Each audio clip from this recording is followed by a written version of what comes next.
Hello नमस्कार, मैं हूँ आशीष और मैं आपका वेलकम करता हूँ भारत फर्स्ट में। भारत के ऊपर बड़ी सारे क्राइसिस एक साथ, मल्टीपल क्राइसिस ये एक साथ इम्पैक्ट करेंगी। भारतीयों के ऊपर इम्पैक्ट होगा। टाइम है प्रिपेयर करने का, टाइम है कि आप सब जगह ये इन्फॉर्मेशन शेयर करें, अवेयरनेस बढ़ाएँ, पैनिक ना क्रिएट करें, खुद पैनिक ना करें। अपने आप को, अपने फैमिली को, अपने known dear ones, near and dear ones सबको प्रोटेक्ट करके रखिए। मैं आपको कुछ पॉइंटर्स बताना चाहता हूँ, जहाँ पे ये क्राइसिस आपको इम्पैक्ट करेगी। एक क्राइसिस चल रही है जो आर्टिफिशियल इंटेलिजेंस की चल रही है, दूसरे साइड से एक वॉर की क्राइसिस चल रही है और तीसरा जो एनर्जी क्राइसिस है और ये तीनों क्राइसिस एक साथ कल्मिनेट कर रही है और अब ये बिल्कुल क्लियर नहीं है कि ये वॉर रुकेगा, ये वॉर चलेगा। अगर ये वॉर रुकना है, तो इसके लिए ईरान को बच करना पड़ेगा और जिस तरीके से जो खबरें आ रही हैं कि एमबीएस चाहता है कि ये वॉर आगे बढ़े, जिस तरीके से डोनाल्ड ट्रंप चाहता है कि उसे ईरान का ऑयल एंड गैस मिले और इसके साथ-साथ इज़राइल चाहता है कि वो जो फिसाइल मटीरियल है, वो उसे वापस मिल जाए। और जिस तरीके से एयरबोर्न यूनिट्स स्पेशल फोर्सेस की डिप्लॉयमेंट हो रही है मिडिल ईस्ट में, इसको देख के जो भारत के प्रधानमंत्री पीएम मोदी ने जो कहा है वो चीज़ गलत नहीं लगती।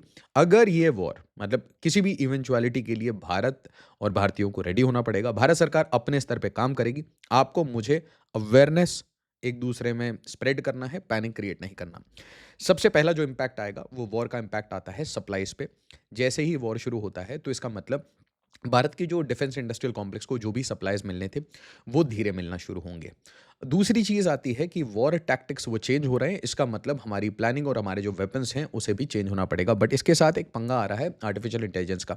इस टाइम में मिलिट्री ग्रेड आर्टिफिशियल इंटेलिजेंस को डिप्लॉय किया गया है, अमेरिका इसे डिप्लॉय कर रहा है। इसका मतलब समझिए कि अगर पुराने टाइम में 12 घंटे आर्टिफिशियल इंटेलिजेंस ग्रो कर रहा था, अब वो दिन-रात 360 24/7 365 अपग्रेड किया जा रहा है, डिप्लॉय किया जा रहा है और उसी हिसाब से रेट्रोफिट किया जा रहा है। और इसका मतलब ये समझिए कि आर्टिफिशियल इंटेलिजेंस का एक बहुत फास्टर वेव पेनिट्रेट करेगा the moment this war is over. और आर्टिफिशियल इंटेलिजेंस का जो इम्पैक्ट है वो नेचुरल सी बात है, वो जॉब सेक्टर पे होगा। अब आ जाइए एनर्जी क्राइसिस पे। बोला जा रहा है कि 1970s के बाद ये दुनिया का सबसे बड़ा ऑयल एंड गैस क्राइसिस है। अब देखिए जब भी petrol, diesel, natural gas, PNG, LNG, CNG ये जब भी महँगा होता है, तो सबसे पहला इम्पैक्ट आता है लॉजिस्टिक्स पे। लॉजिस्टिक्स मतलब आपका rail, road, trucks, shipping, insurance premiums ये सब कुछ कॉस्टली होगा। इसका मतलब अगर आप उबर ले रहे हैं, ओला ले रहे हैं, फूड डिलीवरी करवा रहे हैं, आज ही प्लेटफ़ॉर्म फ़ीस हाइक कर दी स्विगी, ज़ोमैटो ने।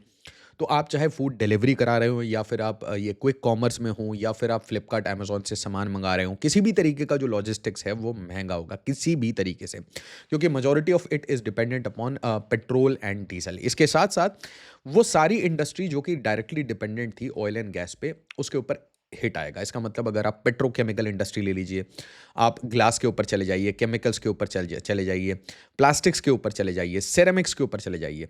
अब जो ये नॉर्मल टाइल्स आप खरीदते हैं, जो टाइल्स की जो प्लांट्स हैं मोरबी गुजरात में, वो काफ़ी टाइम से शट डाउन है।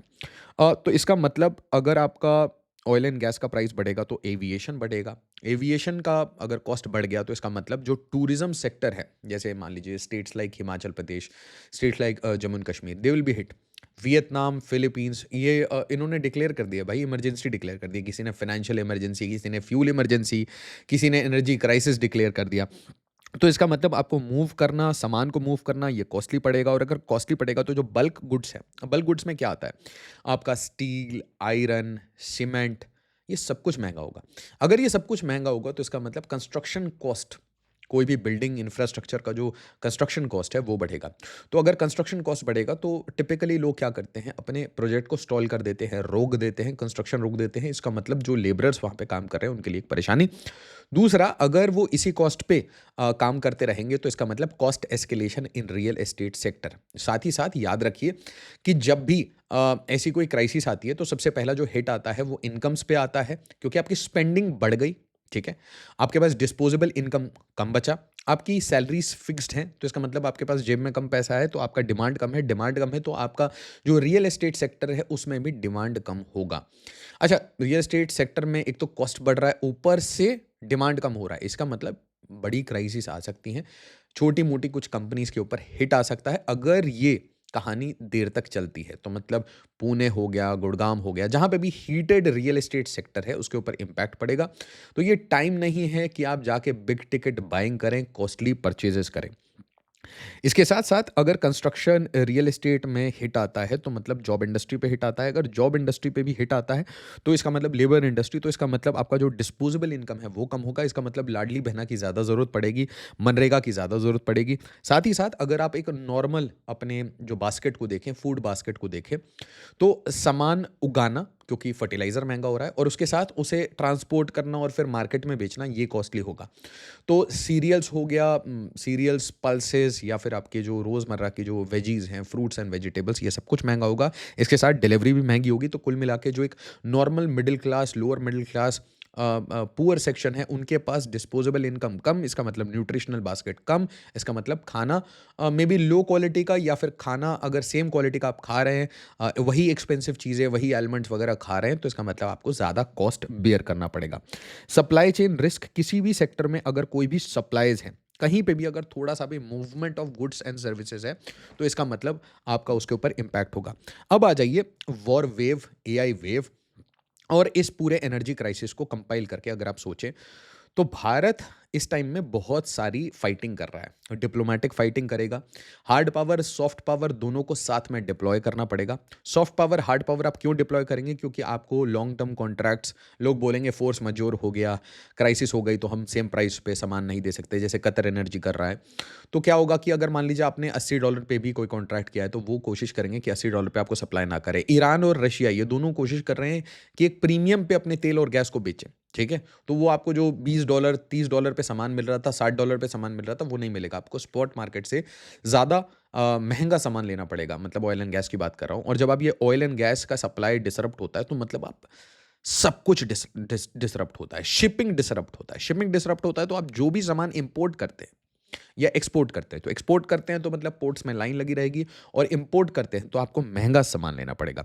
तो global trade, globalization, it is all hit. इसका मतलब क्या है कि जो एक्सपोर्ट इंपोर्ट के सेक्टर में लोग हैं, अगर वो स्ट्रेटेजिकली मूव नहीं करते, तो lesser income, lesser jobs. Artificial intelligence का जो वेव है वो डीपली पेनिट्रेट करेगा, वो भी आपकी जॉब कट्स करेगा, और जो आईटी सेक्टर है उसके ऊपर मंदी आ सकती है। इसके साथ-साथ अब दुनिया में ये बातें हो रही है कि अमेरिका में रिसेशन की का एक वेव आ सकता है। There can be slow down, there can be recession. और अगर ये अमेरिका वाला प्रॉब्लम आगे बढ़ता है, तो मतलब ये सेम परेशानी यूरोप में जाएगी, एशिया में जाएगी, और इन सारे रीजन्स में अगर ये इम्पैक्ट जाता है, तो मतलब ईरान वॉर तो मान लीजिए 3 महीने में खत्म हो गया या 6 महीने में खत्म हो गया, बट इसका जो ओवरऑल इम्पैक्ट है वो इकोनॉमी पे, लोगों पे ज़्यादा देर तक रहेगा, और जब तक ये इम्पैक्ट खत्म होगा, तब तक आर्टिफिशियल इंटेलिजेंस पूरे जॉब मार्केट को और पूरी इकोनॉमी को बुरी तरीके से चेंज कर देगा। साथ ही साथ एक और चीज़ याद रखिए कि जब भी जियोपॉलिटिकल रिस्क रहते हैं, वॉर्स होते हैं, तो इसका मतलब लोगों में पैनिक और फियर भी बहुत ज़्यादा रहता है। अब आपके पास इनकम्स कम है, लोग ज़्यादा खाली हैं, जैसे बोलते हैं ना खलियर हैं, तो लोग क्या करेंगे? लोग आपस में एनिमिटीज़ जो हैं, कम्युनिटीज़ के बीच में एनिमिटीज़ जो हैं, उसे बढ़ाया जा सकता है। सोशल मीडिया पे रूमर्स फैलाया जा सकता है। याद रखिए बहुत सेंसिटिव मोमेंट है, क्यों? क्योंकि एक साइड से जो सुन्नी डोमिनेटेड जीसीसी है, वो अमेरिका के साथ मिलके एक शिया डोमिनेटेड ईरान को एलिमिनेट कर रही है। अच्छा, तो अगर इसको और सिंप्लीफाई करके सोचें, तो अमेरिकन क्रिश्चियंस, इज़राइली जूज़ और जो जीसीसी के सुन्नी डोमिनेंट जो मोनार्क्स हैं, वो मिलके जो शिया पावर ईरान है, उसको एलिमिनेट करना चाहते हैं, और उसके ऑयल एंड गैस के ऊपर कब्जा करना चाहते हैं। इम्पैक्ट इसका मिडल ईस्ट पे आएगा, तो मतलब जो भी आपके पास रिजर्व्स पड़े हैं, करेंसीज पड़ी हैं, जो भी इन्वेस्टर्स हैं, उनका खूब सारा पैसा डूबेगा। तो अब इस टाइम में हमें क्या करना चाहिए? ये वॉर का कोई एंड आपको समझ नहीं आ रहा कि एग्जैक्ट एंड होगा, सीज फायर होगा, नहीं होगा, या बार बार ऑन ऑफ चलता रहेगा। क्योंकि अगर आप इस कहानी को ट्रैक करें, तो हमास के वो अक्टूबर के अटैक के बाद से ये चीज़ें चलती आ रही हैं। तो एक साइड में आप रशिया यूक्रेन देख रहे हैं, परपेचुअल कॉन्फ्लिक्ट, और उसी तरीके से ये एक दूसरा परपेचुअल कॉन्फ्लिक्ट बन रहा है। तो दो कॉन्फ्लिक्ट अगर ऐसे परपेचुइटी में चलते रहे हमारे रीजन के आसपास, और जो दूसरा कॉन्फ्लिक्ट है वो भी एक ऑयल एंड गैस के रीजन में है, पूरे वेस्ट एशिया मिडल ईस्ट में है, और दूसरा जो इम्पैक्ट है वो रशिया पे है। रशिया भी ऑयल एंड गैस का एक मेजर सप्लाई है। टेक्सास में आपने देखा कैसे आग लग गई। तो कुल मिला के आप देखिए कि कहीं पे भी कोई ब्लास्ट होता है ऑयल एंड गैस रिग में, उसके सप्लाई चेन में, तो फिर से बार बार ये स्पाइक्स आएंगी। दुनिया भर का जो पैसा है वो डॉलर की तरफ, सेफ हेवन की तरफ भागेगा। जो आपने रिसेंट टाइम्स में गोल्ड एंड सिल्वर में जो डिप देखा है, उससे भी आपको ये समझ आया कि लोगों लोगों को गोल्ड से ज़्यादा सेफ डॉलर लगता है। एक चीज़ समझिए कि गोल्ड से ज़्यादा सेफ लोगों को आज भी डॉलर लगता है, और माइट इज़ राइट के मोड में है अमेरिका। तो अपनी मिलिट्री माइट से पूरे रीजन की जियोपॉलिटिक्स चेंज करना चाहता है। रीजन की जियोपॉलिटिक्स चेंज होती है तो फाइनेंशियल जो आपका जो स्ट्रक्चर है वो भी चेंज होता है। Money will go back to America, but फिलहाल अमेरिका में भी लोग एनर्जी क्राइसिस के इम्पैक्ट में हैं, गालियां दे रहे हैं डोनाल्ड ट्रंप को, और ये सेम इम्पैक्ट भारत के ऊपर भी आएगा। ये इम्पैक्ट हमने क्रिएट नहीं किया, ये वॉर हमने क्रिएट नहीं की, but all Indians will suffer through this. तो आपको और मुझे क्या करना चाहिए? तो 2 to 3 things that we can do. A, if you are sitting on cash, so sit on cash. If you are sitting on gold, so sit on gold. Don't do panic selling, पहली चीज़। दूसरी चीज़, अगर आप कोई ऐसी फालतू के खर्चे करते हैं ना, कोई भी फालतू, आप बहुत ज़्यादा बाहर जा रहे हैं, खाना खा रहे हैं, है ना, ज़बरदस्ती टूरिज़्म कर रहे हैं, या ज़बरदस्ती कोई भी ऐसी चीज़ें कर रहे हैं जहाँ पे आपके पैसे खर्च हो सकते हैं, तो कोशिश करिए कि कुछ दिन बाद करें, ठीक है? बट अब आपके पास अगर सफिशिएंट रिजर्व्स हैं, तो it is also good time कि आपको सस्ते में टूरिज़्म मिलेगा। ऑन दी अदर हैंड, अगर आप इकोनॉमी वाइज, जॉब वाइज सोचें, तो आप ये चीज़ समझ लीजिए, this is time to upgrade your skills, time to upgrade your skills ASAP, ठीक है? अच्छा, अ, इस टाइम में बिग टिकट जो परचेजेस हैं, गाड़ी हो गई, बाइक्स हो गई, ट्रक्स हो गए, घर हो गया, कोई बड़ा सा फैक्ट्री वैक्ट्री, अगर आपके पास सफिशिएंट कैश रिजर्व्स है तो आप डेफिनेटली सस्ते में ये चीज़ें खरीद सकते हैं। बट जो मार्केट प्राइस है उस पे मत खरीदिए, मार्केट से नीचे नेगोशिएट करिए। और दूसरी बात कि आपके पास अगर ये सेम काम आप किसी लोन वोन पे लेना चाह रहे हैं, तो कृपया करके अभी लोन ना लें, अपने आप को और ओवर लेवरेज ना करें। इसके साथ साथ थोड़ी मोड़ी रिजर्व्स अपने पास रखें, चाहे वो सीरियल्स हो गए, चाहे सप्लायर्स हो गए, उसकी आप थोड़ी मोड़ी रिजर्व अपने पास रख के पैनिक मत क्रिएट करिए कि तेल खत्म हो जाएगा, गैस खत्म हो जाएगा। नहीं, देखिए ऑब्वियसली राशनिंग होगी, चीज़ों को थोड़ा कम करके दिया जाएगा, सप्लाई में थोड़ा गैप होगा, बट ऐसा नहीं होगा कि सप्लाई कट ऑफ कर दी जाएगी। तो ऐसी पैनिक मत क्रिएट करिए, और कोशिश करिए कि जिस तरीके से भारत सरकार भी कोशिश करेगी कि जो एनर्जी है, उसकी जो एनर्जी की कंजम्पशन है टूवर्ड्स इलेक्ट्रिसिटी लेके जाएँ। बिजली की तरफ आप मूव कर सकते हैं rather than dependency on oil and gas. अब इसका मतलब तुरंत जाके ईवी मत खरीद लीजिए, तुरंत जाके ना इलेक्ट्रिक, है ना, कि भाई अब से हम गैस यूज़ नहीं करेंगे। नो, थिंक अबाउट इट, जहाँ जहाँ आप कोशिश कर सकते हैं अपने ऑयल एंड गैस की कंजम्पशन उसको कट करिए। इसके साथ no spending, unnecessary spending, be frugal, be smart. इसके साथ अपने पूरे फैमिली को एक चीज़ समझाइए इस टाइम में कि फ्रूगल रहना, सेविंग्स के साथ रहना, स्टेबल रहना, हैप्पी रहना, चेयरफुल रहना, it is most important. Rumours में मत फैलिए, रूमर्स में आपस में लड़िए मत। कोई भी इंटरनल सिक्योरिटी रिस्क भारत अभी अफोर्ड नहीं कर सकता। एक्सटर्नल जो प्लेयर्स हैं वो कोशिश करेंगे भारत को या किसी भी और कंट्री को कि ड्रैग किया जाए, फंसाया जाए। तो ऐसे भी रूमर्स दिखते हैं ना कि इंडिया ने ईरान का साइड ले लिया, इजराइल का साइड ले लिया। कृपया करके ऐसे रूमर्स हटाइए। अगर हम किसी का साइड लेते तो ईरान हमारे लिए स्ट्रेट ऑफ हॉर्मोज नहीं खोलता। हमें अभी तेल और गैस 5 मिलियन बैरल्स अभी रिलायंस ने खरीदा ईरान से। उसी तरीके से इजराइल के साथ हमारी डिफेंस इंडस्ट्रियल कॉम्प्लेक्स के अच्छे रिलेशंस हैं, इंफ्रास्ट्रक्चर वाइज भी, इन्वेस्टमेंट वाइज भी अच्छे रिलेशंस हैं। दोनों कंट्री के साथ हम fair and square relations maintain करते हैं, इसके साथ सऊदी के साथ भी मेंटेन करते हैं। तो रूमर मॉन्गरिंग मत करिए। इसके साथ साथ जो एम्बेसीज हैं वो, आप मैंने देखा कि कश्मीर में कुछ डोनेशंस वोनेशंस ले रहे हैं और उसकी पोस्ट वगैरह कर रहे हैं। कृपया करके अगर आपको डोनेशन ही करना है तो भारत में ऐसे बहुत सारे लोग हैं जो वीरगति को प्राप्त हो चुके हैं, जिन्होंने देश की सेवा की है। इनको डोनेशन करिए, अपने चांदी सोने के सिक्के।